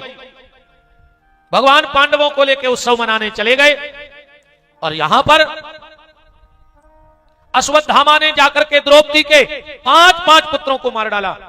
5 पुत्रों को मारा। द्रौपदी आई, बड़ी रोई, चीखी चिल्लाई, और क्यों ना रोए, मां है साहब। 3 दिनानो त्रिया रोवे, 6 महीना नो भाई, अजन्म जन्म नो माता रोवे, कर गए आस पर आई। भगवान ने कहा देवी बहन तुझे पुत्रों के जाने का दुख हो रहा है? द्रौपदी ने कहा नहीं भैया, आना जाना तो लगा है। बोले फिर रो क्यों रही? बोले इसलिए रो रही हूं, जिसने मेरे बेटों को मारा सोते हुए मार दिया।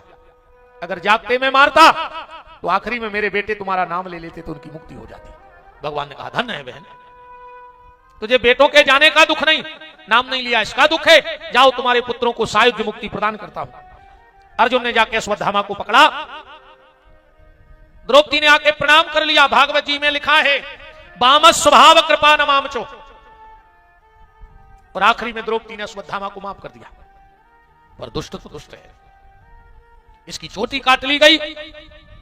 पांडवों का आखिरी वंश बीज देवी उत्तरा के गर्भ में महाभागवत परीक्षित जी है। महाभागवत राजा परीक्षित, इसने ब्रह्मास्त्र छोड़ा, और जब ब्रह्मास्त्र छोड़ा उत्तरा सीधे भगवान के चरणों में लिपट गई। क्या कह रही है? कृष्ण कृष्ण महाबाहु भक्ता नाम अभयं करो, हे कृष्ण मेरी रक्षा करो, हे कृष्ण मेरी रक्षा करो। और एक बात बड़ी सुंदर कही है उत्तरा ने यहां पर भगवान से, कहा भगवान मैं मर जाऊं मुझे इसका कोई दुख नहीं है। अरे आज नहीं तो कल, कल नहीं तो परसों, परसों नहीं तो परसों के बाद तो मर ही जाऊंगी। अमर तो मैं हूं नहीं, मेरा बेटा भी मर जाए इसका भी दुख नहीं है। क्यों? क्योंकि बेटा भी एक ना एक दिन तो मरेगा। भगवान बोले जब तुझे और तुझे अपने बेटे की चिंता नहीं है तो फिर क्यों आई है मेरे चरणों में? उत्तरा कहती है प्रभु मुझे आपकी चिंता है। भगवान बोले मेरी चिंता? बोले हाँ प्रभु, आपके नाम में कलंक लग जाएगा। अगर मेरा बेटा मर गया। भगवान बोले तेरे बेटे मरने से मेरे नाम में कलंक क्या लगेगा? उत्तरा कहती है भगवान कल को लोग ये कहेंगे कि जिसका पूरा खानदान पीढ़ी दर पीढ़ी कृष्ण की सेवा करते रहे, आज उसके खानदान में कोई पानी देने वाला नहीं बचा, तो कृष्ण का भजन करने का फायदा क्या है? भगवान ने कहा वाह उत्तरा, मेरा एहसान भी नहीं ले रही और अपना काम भी बना रही है।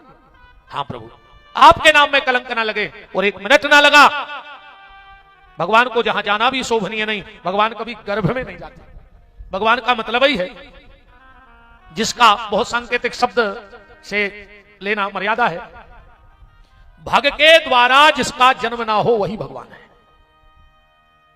संसार के जीव की तरह या जिस मार्ग से पूरा संसार कर्म के बंधन में बंध के आया है, वैसा जो न आए और इस दुनिया में प्रकट हो जाए वो परमात्मा है।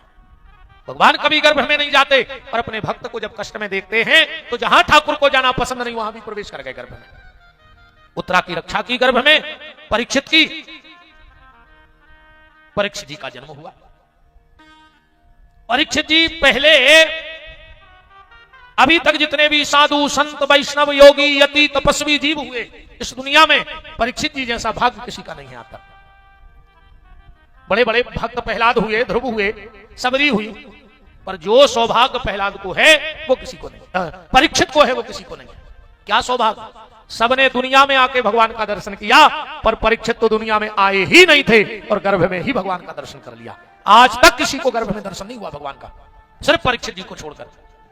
परीक्षित जी का जब जन्म हुआ खूब रोए, कहां कहां कहां। आज भी बच्चे यही कहता है, कहां कहां, वो कहां है जो मुझे गर्भ में दिख रहा था। उत्तरा ने गोदी में लिया, परीक्षित ने रोना बंद नहीं किया। ध्यान से सुना भाव, सबने गोदी में लिया, परीक्षित जी और तेज तेज रोए जन्म पे। पर जैसे ही दादी द्रौपदी ने अपनी गोदी में लिया, परीक्षित जी बिल्कुल शांत हो गए, रोना बंद। सिर्फ द्रौपदी की गोदी में चुप रहते थे, बाकी सबकी गोदी में जाके रोते थे। द्रौपदी की गोदी में जाएं, द्रौपदी की साड़ी पकड़े, मुंह में दबाएं, आंख बंद करके न जाने कौन सी चिर समाधि में चले जाएं। और 2-2 घंटा पड़े हैं, घुटनन घुटनन चले तो द्रौपदी के पास, चलने लगे तो द्रौपदी के पास। द्रौपदी कहीं खड़ी हो जाएं, परीक्षित जी जावे, उनकी साड़ी को पल्लो पकड़े, मुंह में दबावे और दीवार से टकेरे में 2-2 घंटा। और किसी की साड़ी ना खाते थे, सिर्फ द्रौपदी की। जब 8-9 साल की अवस्था परीक्षित की हो गई, एक दिन द्रौपदी ने पूछा, बेटा परीक्षित, तू किसी और की साड़ी मुंह में क्यों नहीं चबाता, सिर्फ मेरी साड़ी पकड़ के क्यों चबाता है और 2-2 घंटे आंखें बंद करे रहता है? परीक्षित की आंखों में अश्रु आने लगे और जवाब सुनना परीक्षित का। कहा, दादी, जिसको मैंने गर्भ में देखा था ना, मैंने सुना है एक बार वो तेरी साड़ी बन के आया था। तू जो भी साड़ी पहनती है वही साड़ी मैं मुंह में दबा के चखता हूं कि वो साड़ी कौन सी है जो कृष्ण बन के आए थे। मैं उस साड़ी को ढूंढ रहा हूं दादी, जो परमात्मा बन के आया था, बस उसी का स्वाद रस लेना चाहता। परीक्षित जी का जन्म हुआ, बड़ा उत्सव मना और भगवान पहुंच गए कुरुक्षेत्र में, जहां भीष्म पितामह पड़े हैं। बार बार भगवान को देखकर भीष्म अपनी आंखों की पलकें गिरा रहे हैं, आंखों से अश्रु बहा रहे हैं। भगवान ने कहा, दादा रो रहे हो? कहा, नहीं माधव, मैं रो बिल्कुल नहीं रहा हूं। ये जो आंखों के आंसू गिर रहे हैं ना, ये आंसू आपके चरण धो रहे हैं। और बार बार जो मेरी पलकें गिर रही हैं ना, वो आपके पांव पड़ रही हैं। भीष्म ने कहा, प्रभु, या तो व्यक्ति भाग्यशाली होता है या दुर्भाग्यशाली, पर मेरे दोनों इकट्ठे हो गए, भाग्य और दुर्भाग्य। भगवान बोले, दादा ये कैसी बातें कर रहे हो? बोले, हाँ, मेरा भाग्य देखो भगवान, मैंने प्रतिज्ञा की थी कि जब सूर्य उत्तरायण होगा तो प्राण त्यागूंगा। आज मेरे सामने 2-2 उत्तरायण खड़े हैं, एक तो सूर्य उत्तरायण हो गया और आप भी उत्तरा के गर्भ में चले गए, तो आपका नाम भी उत्तरायण हो गया। एक बार तो उत्तरा ने भगवान से पूछ लिया हास परिहास में, माधव, मैं तुमसे कौन सा रिश्ता रखूं? भगवान बोले, क्यों? बोले, एक तो आप हमारे मामा ससुर हो, उत्तरा के भाई है ना भगवान, और उत्तरा का बेटा है अभिमन्यु, हाँ परीक्षित, अभिमन्यु और उत्तरा के पुत्र है महाराज परीक्षित। अब भगवान के भांजे हुए नहीं हुए? तो अब ये बताओ, आपसे मैं मामा ससुर कहूं? भगवान बोले, बिल्कुल कहो। तो उत्तरा बोली कि प्रभु, एक दूसरा रिश्ता और बन गया आपसे। बोले क्या? बोले आप मेरे गर्भ में भी तो चले गए, तो हमारे पुत्र भी तो कहाओगे कि नहीं कहाओगे? भगवान बोले तोरे मोरे नाते अनेक मानिए जो भावे। तुम्हें जो अच्छा लगे वो करो, कोई दिक्कत नहीं है। तोरे मोरे नाते अनेक मानिए जो भावे। तो कहा भगवान ये बताओ, मेरा भाग्य देखो कि दो दो उत्तरायण मेरे सामने खड़े हैं, और मेरा दुर्भाग्य देखो, ना तो आपके हाथ जोड़ पा रहा हूं क्योंकि बाण लगे हैं, ना उठ के आपको दंडवत कर पा रहा हूं, पांव में भी बाण है, ना आपके चरणों में सिर रख पा रहा हूं क्योंकि सिर में भी बाण है। और ये कथा खाली भीष्म की नहीं है, ये कथा हमारी और आपकी है प्यारे। एक दिन अपना भी ऐसा ही समय आएगा। कैसा? तुम चाहोगे भी तो भगवान के मंदिर नहीं जा पाओगे, क्योंकि जब तक बुढ़ापा पांव में बाण मार देगा। कीर्तन में ताली भी बजाना चाहोगे तब तक बुढ़ापा हाथों में बाण मार देगा। तुम उठ के भगवान को सिर भी झुकाना चाहोगे तब तक ये बुढ़ापा सिर में भी बाण मार देगा। इसलिए जब तक पांव चल रहे हैं दौड़कर भगवान का तीरथ कर डालो, जब तक हाथ चल रहे हैं माला कर लो, ताली बजा लो, खूब नाम संकीर्तन कर लो। जब तक ये सिर झुक रहा है तब तक माता पिता, बड़ों के, संत, गुरु, ब्राह्मणों के चरणों में झुक लो, क्योंकि कोई भरोसा नहीं है भैया। जो जी ऊँट हल रहे हैं, जो सीताराम सीताराम कह ले, आय बाय अब बक रहे हो, बात तो तुम बाद में भी आय बाय बाय बाय करते रहे हो। तन्नक सवेरे पता लगा थे मोहल्ला में, बोले काय? बोले आज भी नहीं दिखाने, कहीं हवा लग गई, सिगर मऊ गए हैं। काय सिगर मऊ के भी जजमान बैठे हैं, कहीं काय कहीं सिगर मऊ गए हैं। जब माँ नहाए से तो रात में अच्छे मिले थे, जब माँ से लौटे जब चाप जो ठिकाने पे बैठ रही है, जो भजन कर ले रहे, एक झटका को खेल आए कहूं ऐसी हो गई। इसलिए अब तक जो शरीर काम कर रहा हो है तो भजन कर डारो दद्दा रो। तकिया पे ऐसे गर्दन लुढ़क गई, अकू नाती पोतों ने देख ली तो सीधी कर दें, न लटकाए लटकाए मार जाओ। बताओ अच्छा। अरे भैया बहुत विचार करवे की बातें हैं रे, को की कच्चू नहीं चले, सब ज्ञान पानी हर को ज्ञान चूल्हे में धरो रहते, कुछ न कर सको तुम, एक झटका को खेलिया है। अच्छे अच्छे बुद्धिमान झिल्ली बीनत फिर रहे, बोरी लाई ऐसी गर्मी में 14-14 बुस्कटें फेरे हैं और बोरी टांगे हैं, झिल्ली बीनत फिर रहे मेलों बाजारों में हो।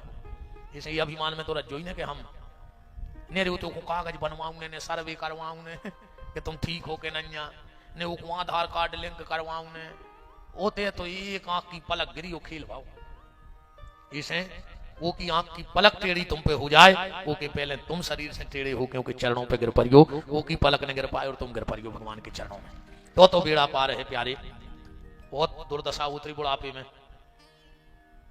इसे अब ही से बुढ़ापे को भजन धल्ले हो तो इस संसार को तुम्हारा भजन नहीं लगे। भजन वही को लगत जिन्हें बुढ़ापे को भजन इकट्ठो नहीं करो आए। भीष्म ने भगवान के मुखमंडल का दर्शन करते करते प्राणों का प्राण किया। अंतिम इतना तो कर न स्वामी, या फिर मुझे पूज्य नागर जी का ये भजन बहुत अच्छा लगता है कि अंत समय प्रभु आना पड़ेगा, अंत समय प्रभु आना पड़ेगा, अंत समय प्रभु आना पड़ेगा, अंत समय प्रभु आना पड़ेगा। आए न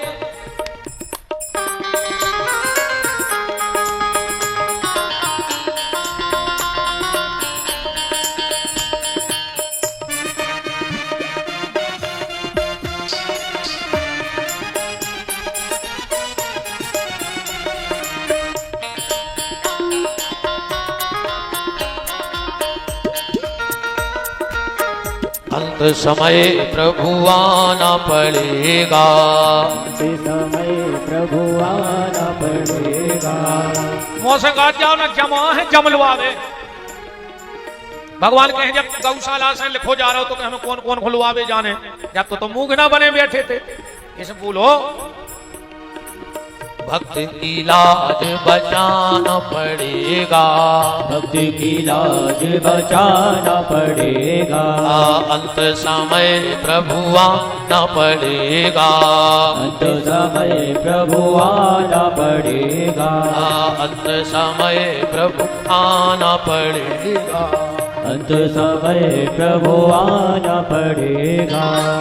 आए आए न आए कुटुंब हमारा, आए न आए कुटुंब हमारा, आए न आए कुटुंब हमारा, आए न आए कुटुंब हमारा, आए न आए कुटुंब हमारा, आए न आए कुटुंब हमारा, नाथ अनाथ के आप सहारा, नाथ अनाथ के आप सहारा, नैया को पार लगाना पड़ेगा, नैया को पार लगाना पड़ेगा, नैया को पार लगाना पड़ेगा, नैया को पार लगाना पड़ेगा, अंत समय प्रभु आना पड़ेगा, अंत समय प्रभु आना पड़ेगा, अंत समय प्रभु आना पड़ेगा, अंत समय प्रभु आना पड़ेगा।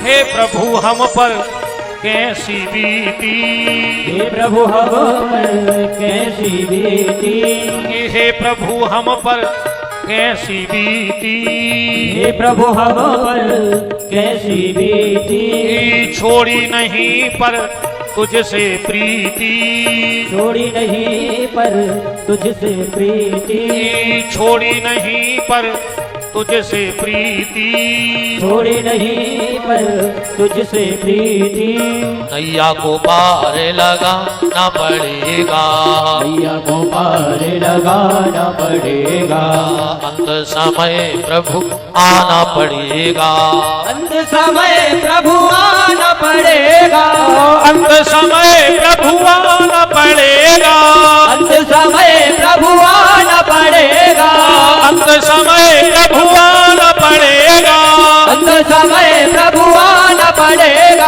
अंत समय प्रभु आना पड़ेगा, अंत समय प्रभु आना पड़ेगा, अंत समय प्रभु आना पड़ेगा, अंत समय प्रभु आना पड़ेगा।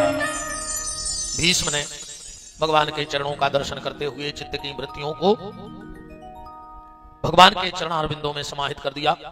भगवान लौट कर आए, कुंती माता को वरदान दिए और भगवान जब द्वारका गए हैं तो भगवान की जामवंती नाम की पत्नी से जो सांब नाम का पुत्र हुआ था उसने दुर्वासा का हास परिहास कर दिया।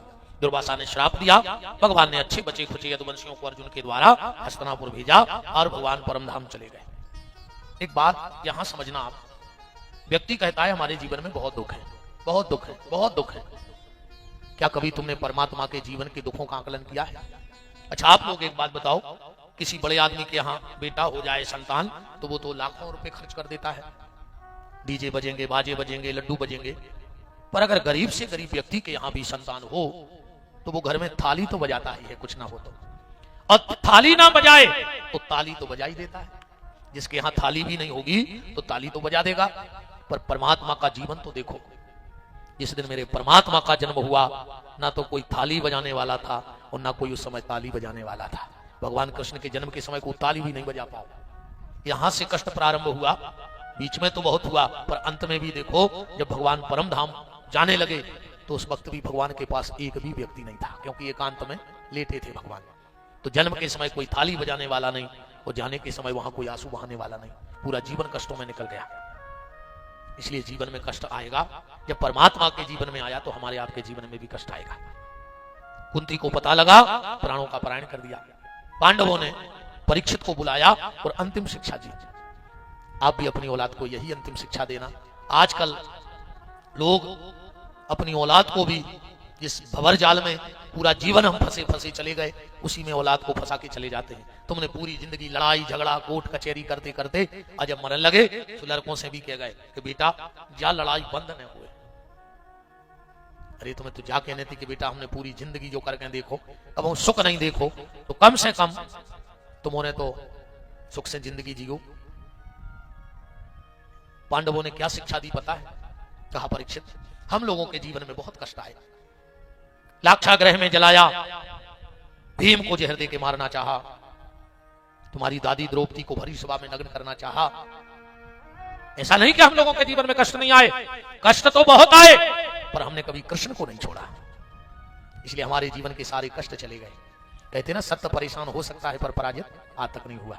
बेटा हम लोगों के जीवन में कष्ट आए पर हमने कृष्ण को नहीं छोड़ा, तो अंतिम शिक्षा तुम्हारे लिए यह है कि तुम्हारे जीवन में भी कष्ट आएंगे पर मैंने कृष्ण को नहीं छोड़ा। अब कृष्ण तो है नहीं, तुम जीवन में कभी कृष्ण के नाम को नहीं छोड़ना। अगर तुम कृष्ण के नाम को नहीं छोड़ोगे तो तुम्हारे जीवन के सारे कष्ट आएंगे और जाएंगे, आएंगे और जाएंगे, स्थायी नहीं होंगे। बस यही शिक्षा अपने पीढ़ी को देना कि बेटा भगवान को मत छोड़ना और गलत रास्तों को पकड़ना मत, तो तुम्हारे जीवन में भी कष्ट तो आएंगे पर वो कष्ट ज्यादा स्थायी होकर के नहीं रहेंगे, चले जाएंगे। पांडव ने स्वर्गारोहण की यात्रा की और यहां पर परीक्षित का ऐरावती से विवाह हुआ। 14 साल की अवस्था में ही पांडव स्वर्गारोहण चले गए थे शादी करके। जन्मेजय 4 पुत्र हुए। 45 वर्ष की आयु में परीक्षित जी आखेट के लिए गए। गाय बैल को आपस में बात करते देखा। ये पृथ्वी और धर्म थे, आपस में रो रहे थे, भगवान के जाने की चर्चा कर रहे थे। ये काला कलूटा पुरुष आया और उनको पीटने लगा। ये और कोई नहीं, कलयुग था। यहां से कलयुग का प्रारंभ हो रहा है। अब इसमें 2 चीजें भर समझने की हैं कि कलयुग प्रारंभ कहां से होता है। देखो सतयुग से त्रेता द्वापर और कलयुग 4 युग है। इसमें जो वहां की व्यवस्था थी, पहले सतयुग में यह व्यवस्था थी कि दैत्य अलग लोक में रहते थे और देवता अलग लोक में रहते थे। तो 200-500 साल में एक आध बार युद्ध हो जाता, क्योंकि लोग अलग अलग आते, जब मिलते जब युद्ध होता। फिर आया त्रेता, एक ही लोक में दोनों का निवास कर दिया, संविधान में ढील पड़ गई। उसी लोक में राम और उसी लोक में रावण। फिर आया द्वापर, एक ही घर में 2 ही जन्म ले गए। वही घर में दुर्योधन और वही घर में दुष्ट, एक ही घर में आ गए। वो कलयुग में एक ही शरीर में रहने लगे। यही में देवता बैठे हैं, यही में राक्षस हैं। अब देवता राक्षस ढूंढने अपन को भी शरीर में कुआं है, तो फिर उतना ही से लेन पकड़ो। सतयुग का जो राक्षस था वो था हिरण्याकश्यपु, कितना लंबा नाम। फिर आया त्रेता, नाम में थोड़े से शब्द कम कर दिए गए राक्षसों के। रावण 3 शब्दों को बचो, हिरण्याकश्यपु 5.5 शब्दों को, रावण 3 शब्दों को। फिर आओ द्वापर, कंस 2 शब्दों को राक्षस रहेगा। अब आओ कलयुग, इनमें 1 शब्द को राक्षस है। राक्षस को नाम है 1 शब्द में और उसका नाम है मैं। जे के भीतर जो मैं बैठ गया हुए, समझ लियो कलयुग को राक्षस जो आया है। मैं ऐसा कर सकता हूं, मैं ये कर सकता हूं, मैंने ये किया, मैंने वो किया। ये व्यास गद्दी कहती है तू कुछ नहीं कर सकता, तू जो सांस बाहर गई है वो भीतर नहीं ले सकता, और तो सब छोड़ दे आगे की राम जी ला। तुम सांस भी नहीं लौटा सकत पर तुम कछु नहीं कर सकत। तो जिसके भीतर ये मैं शब्द बैठ गया हो, समझ लेना उसके घर में कलयुग का राज्य हो गया है। अब विनाश जब हो जाए वो राम जाने, वो हमें पता नहीं, क्योंकि हम भविष्य वक्ता है नहीं। अब भविष्य वक्ता तो कोई नहीं है। लक्ष्मण हुए है मर्म न जाना, जो कछु चरित्र रचा भगवाना। कल का होने हैं जो को पता नहीं है, और जोंदना जी को जो पता पड़ जाए है कि कल का होने, वही दिन वो भगवान हो जाए, वो न मार जाए। बिल्कुल भी गारंटी कहा भगवान बन जाए। लक्ष्मण को पता नहीं रहा कि भगवान हो का करने, अपन तो बन तो छोड़ दे। अपन तो आज का करने, इतने से जाके अच्छो भंडारो करने, कल की राम जाने, आज की अपन को पता है। अब भंडारो करके फिर रात में कीर्तन करने। हाँ, कुछ लोग तो बैठे रहे थे रात में, कुछ माताएं भी फिर रात में अच्छे भजन गाते रही देर तक। हम कह रहे तुम तो लूट ले, इतने से तो इतनी गठरी बांध के पुण्य की के लिए नहीं जा पाओ। सोबो और खावो तो घरे भी नहीं, तो खा लो सो लो, तेरे घरे तो काम ही तो मोड़ी मोड़ा कहती थी कछु नहीं तो कटा नहीं ठाणे हो जा। कछु नहीं कर रहे तो घर से बंद नहीं उठा ले आओ, कले भाई तो आओ थ्रेसर हो रही। अभी तो कुछ नहीं करना है, इधर तो भगवान को भजन भर करना है। खूब अच्छो कीर्तन करो, आनंद करो, भोजन करो। परीक्षित ने 4 जगह कलयुग को वास दो। दूतम पानम स्त्रिया सुनम, जाकर के कल जो परीक्षित के दिमाग में बैठ गया मुकुट पे, क्योंकि जरासंध का मुकुट था, धर्म का सोना था, और श्रमिक ऋषि के गले में सांप डाला। श्रृंगी ऋषि ने श्राप दिया, गौरमुख ने आके परीक्षित को बताया और परीक्षित जी गंगा के घाट पर चल पड़े हैं। आज हम विराम की तरफ चल रहे हैं कथा के। यहाँ के बाद जितने भी यजमान नहीं, जो भी भगत सब विराजे हैं आसपास के, सबसे मेरा हाथ जोड़ के निवेदन है, गोपीठ परिवार आपसे हाथ जोड़ के निवेदन करता है कि बिना प्रसाद के परिसर को न छोड़ें। गैया मैया का प्रसाद है, उनकी रज में बन रहा है, उनके चरणों में बन रहा है। ये प्रसाद आपके विषादों को हरेगा, कष्टों को हरेगा, कलेशों को हरेगा, बीमारियों को हरेगा। हाँ, हम ईमानदारी बताएं, तारीफ नहीं कर रहे, हमें शुगर बता दी थी डॉक्टर ने, हमने मई नाक तो गोली खाई, फिर आए हम गौशाला, हमने कही मार जाए, हमने कहीं गोली, और हमने कही तुम जानी हो अब नेरी बढ़ रही, घट रही, हम गोली खा रहे हैं, लू घर लग जाओ गोली में, हम बिल्कुल नहीं खा रहे। हमने तुमसे कह दी, अपनी तो चर्चा होती रही, जो गौशाला में घूमी कह दी थी, तुम्हें रोटी खाने हुई तो हम बचाए रहो और न मारा लो, हमें क्या दिक्कत है, हम मरा पया हो रहा, ऐसे तो हजारों मार गए, हमने पट जाए। हमने 3 महीना से गोली नहीं खाई, ने बढ़ रही है, घट रही है, और अब तो हम मिठाई खाने लगे कि ना हम नहीं खा रहे, हमारी सब खा लेता तक कौन देना बताओ, हम खा नहीं रहे, हमारे पूरे रिश्तेदार रखे, पूरे जजमान रखे, तो हम काहे ना खाएं, हम तो खूब खा रहे, हम खाने में सब रखे, बताओ। मुझे तो क्या लग रहा है भगवान हम बचाए रहा हूँ, शक्कर चाने पर मुत की जजमाना है बहुत, से बचा जब 20 बोरा की बूंदी बन है नहीं। हाँ, मन सोचा नहीं, अब हम कम नहीं जा रहे, अब तो अपन कहीं डटे हैं, अब तो हम बहुत समय तुम रंजूर हैं ऐसी कथाओं को। तो परीक्षित जी गंगा के घाट पे हैं और हम गौ माता के घर में, गंगा का घाट और गौ माता का घर, सब परीक्षित हो और बड़भागी हो। क्यों? गंगा भी मेरी गौ माता के चरणों की रज उठाने आती है। तो यहाँ तो गंगा, यमुना, गोदावरी 33 कोट के देवता हैं, ताई सब हैं, कहूँ नहीं जाने तो मैं सब ताई हैं। गौशाला का एक एक कंकड़ कृष्ण होता है, गोविंद होता है, गोपाल होता है, हरि व्यापक सर्वत्र समाना, प्रेमति प्रकट हो में जाना, भगवान कण कण में है। अब बहुत ध्यान से समझना, ईश्वर कण कण में है। प्रकट कहां होगा? हर जगह प्रकट नहीं हुए। अभी कोई ऐसे समझियो, पानी पृथ्वी की नीचे पानी पानी है, पृथ्वी के नीचे का है पानी पानी है, जमीन के नीचे मनो प्यास लगे है तो तई मुंह लगा के न पी ले। अब तुम जा भी नहीं कह सकते कि फट्टी के नीचे पानी नहीं है, मनो प्यास है तेने बुझ के मुंह लगा के माटी से सरूट ले। पानी पीवे तो कुआई के जाने पर है, नल के जाने पर, टैंकर के जाने पर। ऐसा ही परमात्मा तो सब में है पानी की तरह, पर प्रकट कहाँ है? बोले प्रकट तो वो अपनी गैया मैया के पास में खड़ा है, गौशालाओं में खड़ा है। जो थोक व्यापार आए रे, तो थोक दुकानें आए पुण्य की, गोविंद की थोक दुकान, और थोक दुकान पे सामान सस्तो मिलत है, सोचते तो ले लीजिए तो ले पाओ, बहुत सस्तो है थे कृष्ण, बहुत सस्तो। जोन चीज जहां बनत है या जहां रहते है वो तो बहुत सस्ती मिलत है, नहीं मिलत। आज एक बच्चा कह रहा हो तो जो भी हो, कौन अपने पिताजी से बोले, काय पापा जब गुरुजी अपने तो कथा में गए थे, जब अपन देख भी नहीं पाते, लगाने जाते, आज घेरों मिल रहे। हमने कही इतने थोक में है, इतने सस्ते हैं, कैसे ही ताई के हैं। ऐसा ही भगवान भी तो बहुत सस्ते में है, बस तुम पुकारियो तुम्हें कण कण में मिले है। सब भंडारा करके जाएंगे, क्रम आपको पता है, आज हम बता दें, और फिर हमारे वकील साहब तो आपको बताएंगे। मंच संचालन कर रहे दीपक पौराणिक जी। सुबह 8 बजे से पूजन है, फिर वही भोजन, कथा, और फिर शाम को बाध्यता नहीं है, जिन जिनको बैठना हो कीर्तन करना, और जिनको नहीं बैठना हमारी तरफ से कोई बाध्यता नहीं है, पर खूब आनंद लूटियो। अब शेष चर्चा, और आज हमारे जबलपुर से कटारी जी, प्रीतम कटारी जी आरती में सम्मिलित रहेंगे, क्योंकि उनको किसी कार्यवश जाना है तो आरती में। और हमारे गौशाला के जो प्रथम भूमि दानदाता तो गोलोकवासी श्री लीलन सिंह जी, और दूसरे गौशाला के भूमि दानदाता श्री रामचरण दादा बरकोटी व सर्विस वाले, उनके पुत्र हल्लू भैया भी हैं, वो भी आरती में सम्मिलित रहेंगे। और हमारे सभी यजमान बंधु, हमारे जो लीलन सिंह जी के सुपुत्र हैं, ज्येष्ठ पुत्र श्री अरविंद सिंह